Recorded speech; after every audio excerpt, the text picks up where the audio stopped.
বন্ধুরা, আজকে তোমাদের সাথে খুব সুন্দর একটা স্ন্যাক্সের রেসিপি শেয়ার করব। সকাল সন্ধে কিন্তু দারুণ জমে যাবে, আর এটা সসের সাথে খেতে কিন্তু দারুণ লাগে। তাহলে চলো বন্ধুরা, কিভাবে তৈরি করে নিলাম তোমাদের সাথে শেয়ার করি। এখানে দেখো, আমি জল গরম আগের থেকে বসিয়ে দিয়েছি আর দিয়ে দিলাম একটু লবণ। এবার আমি এই ম্যাগি গুলো আমি কিন্তু একটু ভেঙে ভেঙে সিদ্ধ করতে দেব।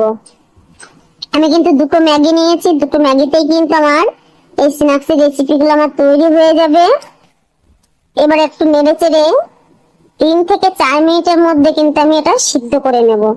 তারপরে দেখো, এখানে আমি একটা কড়াই বসিয়ে দিয়েছি, তার মধ্যে কিছুটা আমি সাদা তেল দিয়ে দিলাম। এবার দিয়ে দেব 3টে কাঁচা লঙ্কা কুচি।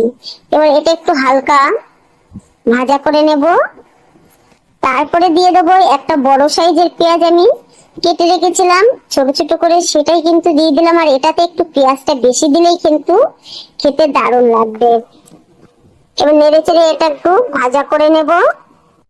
আর এটা ভাজার সময় কিন্তু গ্যাসের ফ্লেমটা একদম লোতে রেখেই ভাজতে হবে বন্ধুরা।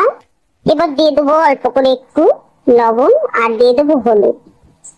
এখানে দেখো, আমার পেঁয়াজটা কিন্তু অনেকটা ভাজা হয়ে গেছে।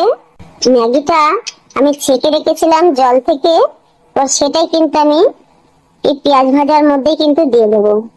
দিয়ে খুব ভালো করে নেড়ে চেড়ে আমি কিন্তু এর সাথে মিশিয়ে নেব।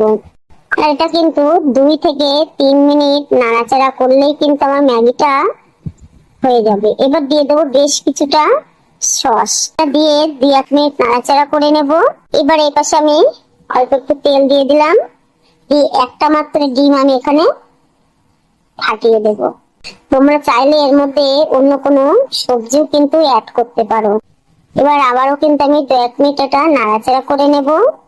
দেখো, আমার এটা হয়ে গেছে। এবার অন্য একটা প্লেটে আমি ম্যাগিটাকে তুলে নেব।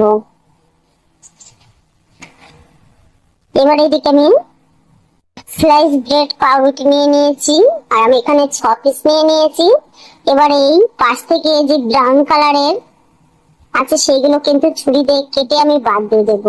খুব ভালো করে সমান করে কিন্তু এগুলো কেটে নেব।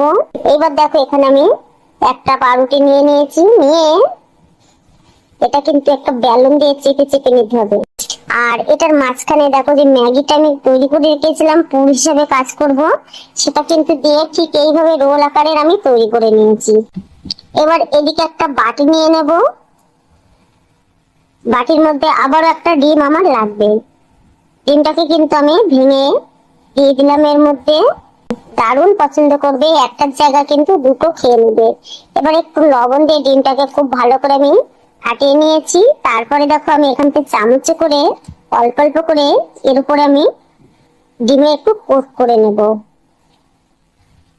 এইভাবে দিতে গেলে কিন্তু খুব ভালোভাবে হয়ে যাবে, হাতে অতটা লাগবে না। দেখো, ওখানে দিয়ে আমি এখানে যে ব্রেড ক্রাম্ব করে রেখেছিলাম সেটা কিন্তু এর মধ্যে কোট করে নেব। এখানে দেখো, সবকটা আমার কোট করে নেওয়া হয়ে গেছে, আর দেখতে কতটা সুন্দর লাগছে। এবার এদিকে একটা কড়াই বসিয়ে দিয়েছি, দেখতে পাচ্ছ তেলটা কিন্তু অলরেডি গরম হয়ে গেছে আমার।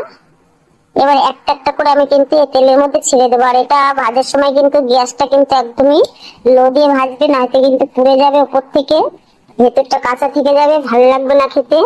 এবার এক পিঠ আমার হয়ে গেছে। এবার এক পিঠ কিন্তু আমি উল্টে পাল্টে দিয়েছি, একটু কালারটা কিন্তু চেঞ্জ হয়ে গেছে। এখান থেকে কিন্তু আমার ভাজা হয়ে গেছে। একই রকম ভাবে কিন্তু ভেজে নিতে হবে। এবার উপর থেকে একটু তেল দিয়ে দিলাম। তাহলে বন্ধুরা, সবাই ভালো থেকো, সুস্থ থেকো। তোমাদের সাথে পরবর্তী দিনে একটা নতুন রেসিপির সাথে শেয়ার করবো। Tata, bye bye.